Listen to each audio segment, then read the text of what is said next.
हरे कृष्णा, राधे राधे मित्रों। आज मैं तुमसे जीवन के सबसे गहरे, सबसे सरल और फिर भी सबसे कठिन रहस्य पर बात करने आया हूँ। तुम यहाँ आए हो इतनी सारी आकर्षित करने वाली बातों को छोड़कर मेरी बात सुन रहे हो, लेकिन क्या तुम सच में जी रहे हो या सिर्फ जीने का अभिनय कर रहे हो? सांसें तो चल रही हैं, धड़कन तो है, लेकिन क्या तुम्हारे भीतर का संगीत है या सिर्फ एक कोलाहल है, एक संघर्ष है? तुम पूछते हो हमारे जीवन में इतना दुख क्यों है, इतनी पीड़ा क्यों है, इतनी चिंता क्यों है? और मैं तुमसे कहता हूं कि ये दुख तुम्हारा सृजन है, ये पीड़ा तुम्हारी अपनी जिद का परिणाम है, ये चिंता तुम्हारे अपने प्रतिरोध का फल है।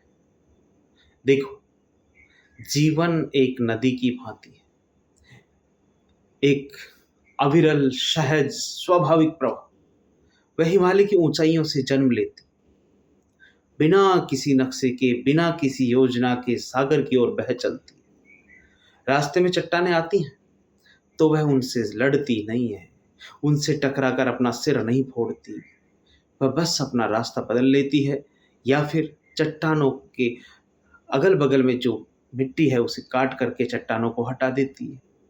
चट्टानें लुढ़क जाती हैं, टूट जाती हैं, रास्ते में गहरे गड्ढे भी आते हैं। रुक कर नदी रोती नहीं है, वह उन गड्ढों को भरती है, उनको भरकर उन्हें भी अपने अस्तित्व का हिस्सा बनाकर आगे बढ़ जाती है। कहीं समतल मैदान मिलते हैं तो फैल कर अपनी चौड़ाई का आनंद लेती है, कहीं झरने बनकर गिरती है तो उस गिरने का भी एक संगीत है, एक नृत्य होता है। नदी कभी ये नहीं कहती कि नहीं, मुझे तो सीधे सीधे ही जाना है, ये मोड़ क्यों आया, ये पत्थर मेरे रास्ते में क्यों है। वह बस बहती है। इसे ही कहते हैं सहजता, स्पॉन्टेनिटी। जीवन भी ठीक ऐसा ही है। ये प्राकृतिक और सहज परिवर्तनों की एक श्रृंखला है। बचपन से जवानी, जवानी से बुढ़ापा, स्वास्थ्य से बीमारी, सफलता से असफलता, मिलन से बिछो, ये सब जीवन के स्वाभाविक मोड़ हैं, उस नदी के रास्ते में आने वाली चट्टानों और घाटियों की तरह। लेकिन तुम क्या करते हो? तुम नदी नहीं हो, तुम नदी में खड़े उस जिद्दी पत्थर की तरह हो जो प्रवाह को रोकना चाहता है। तुम कहते हो नहीं, मैं जवान ही रहना चाहता हूँ, मैं हमेशा सफल ही होना चाहता हूँ, मेरे प्रियजन मुझे कभी छोड़कर ही ना जाए, परिस्थितियां हमेशा मेरे अनुकूल रहें। ये जो तुम्हारी जिद है, ये जो तुम्हारा प्रतिरोध है, ऐसा ही होना चाहिए कि कहानी जो तुम्हारी जिंदगी में चल रही है, यही तुम्हारे सभी दुखों की जड़ है। तुम यथार्थ से लड़ रहे हो, तुम अस्तित्व के साथ कुश्ती करने की कोशिश कर रहे हो, और इस कुश्ती में जीत हमेशा अस्तित्व की होगी, तुम्हारी कभी नहीं होगी। तुम जितना लड़ोगे उतने ही घाव तुम्हारी जिंदगी में होंगे, उतनी ही थकान, उतनी ही पीड़ा तुम्हें मिलेगी। दुख, सौरभ से तुम संताप कहते हो, वह और कुछ नहीं, बस यथार्थ और तुम्हारी अपेक्षाओं के बीच का फासला है। तुमने तुम्हें तुमने एक कल्पना बना रखी है कि जीवन कैसा होना चाहिए, और जब जीवन तुम्हारी कल्पना के अनुसार नहीं चलता तो तुम दुखी हो जाते हो। मैं तुमसे कहता हूं, अपनी कल्पनाओं के महल को गिरा दो, यथार्थ को यथार्थ रहने दो। Let reality be reality. जो जैसा है वह उसे वैसा ही देखने का साहस जुटाओ। गुलाब सुंदर है लेकिन उसमें कांटे भी हैं, ये यथार्थ है। तुम चाहो कि गुलाब बिना कांटों के हो, ये तुम्हारी कल्पना है। जब कांटा चुभता है तो तुम गुलाब को दोष दोगे, जबकि दोष तुम्हारी मूर्खतापूर्ण अपेक्षा का था, उम्मीदों का था।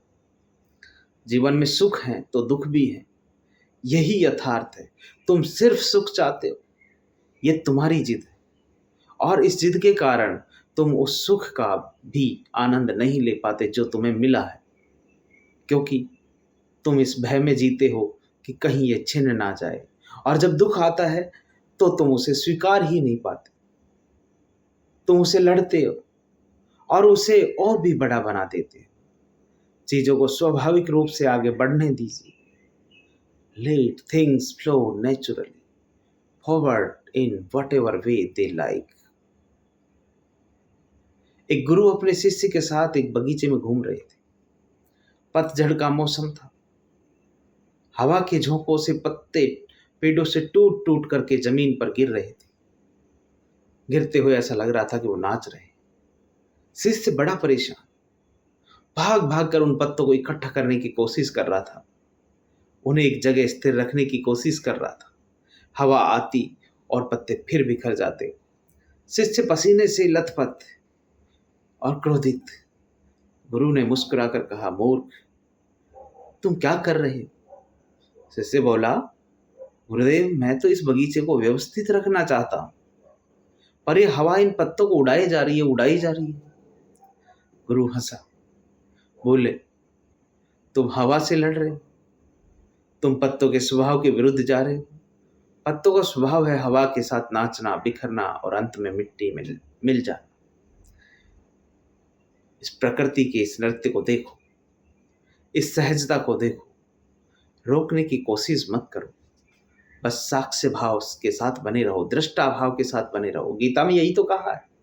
इस प्रभाव में सौंदर्य है, इसी में आनंद है। तुम सब उस शिष्य की भांति हो। जीवन की हवा बह रही है और तुम अपने रिश्तों, अपनी संपत्तियों, अपने विचारों, अपनी मान्यताओं के सूखे पत्तों को पकड़े रहना चाहते हो। तुम उन्हें बिखरने नहीं देना चाहते हो। तुम परिवर्तन से लड़ना चाहते हो। और यही डर, यही पकड़ तुम्हारे जीवन का सारा सौंदर्य, सारा आनंद छीन लेती है। मैं तुमसे यह नहीं कह रहा कि निष्क्रिय हो जाओ, अकर्मण्य हो जाओ, ऐसा मैं नहीं कहता। नहीं, सहजता का अर्थ आलस नहीं होता। सहजता का अर्थ है होश के साथ, पूरे होश के साथ, पूरी जागरूकता के साथ कर्म करना, लेकिन फल की चिंता किए बिना, क्योंकि फल 50 चीजों से प्रभावित होता है। नदी पूरे वेग में बहती है, वह आलसी नहीं है, लेकिन वह ये चिंता नहीं करती कि उसे सागर तक पहुंचने में कितने दिन लगेंगे या रास्ता कैसा होगा। वह बस बहने में अपने स्वभाव का आनंद लेती है। तुम भी अपने कर्म का आनंद लो। जो भी करो पूरे मन से करो, पूरे हृदय से करो, लेकिन परिणाम को अस्तित्व पर छोड़ दो, विधाता पर छोड़ दो। जो होगा उसे स्वीकार करने के लिए तैयार रहो। अगर सफलता मिले तो उसका उत्सव मनाओ, अगर असफलता मिले तो उससे सीखो और आगे बढ़ो। उसे अपने ऊपर बोझ मत बनने दो। प्रतिरोध को छोड़ो, रेजिस्टेंस को कम करो, चुनौतियों को स्वीकार करो, संघर्ष छोड़ो, समर्पण को चुनो। जैसे ही तुम प्रतिरोध को छोड़ोगे, तुम्हारे भीतर एक मौन, एक शांति उतरने लगेगी, क्योंकि अब कोई लड़ाई नहीं है। तुम अस्तित्व के साथ मिल गए हो, एकाकार हो गए हो, तुम प्रभा का हिस्सा बन गए हो। तब तुम्हें जो दुख है छू नहीं सकता, क्योंकि तुमने दुख की परिभाषा ही बदल दी। अब जो भी हो रहा है बस हो रहा है, उसे होने दे। वह ना अच्छा है ना वह बुरा है, बस यथार्थ है। साधकों, आज इस क्षण में एक प्रयोग करो। जीवन जब तुम्हारे दरवाजे पर कोई अनचाहा परिवर्तन लेकर आए तो दरवाजा बंद मत करना, उससे लड़ना मत। बस चुपचाप पूरे होश हवास में होश पूर्वक उसे देखना, उसे भीतर आने देना। तुम पाओगे कि जिस चीज से तुम डर रहे थे वह उतनी भयावह है ही नहीं। तुम्हारा डर उसे भयावह बना रहा था।